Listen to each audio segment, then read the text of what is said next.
నువ్వుల పచ్చడి, నూనె, తాలింపు, ఆవాలు, జీలకర్ర, మెంతులు, ఎండుమిర్చి, ఎల్లిపాయ ముద్ద,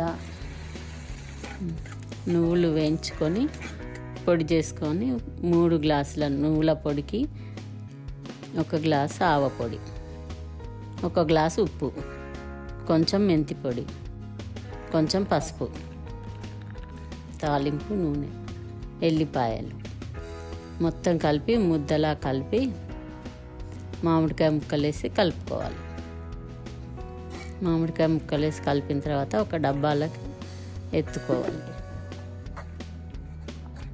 ఒక డబ్బాలకి ఎత్తి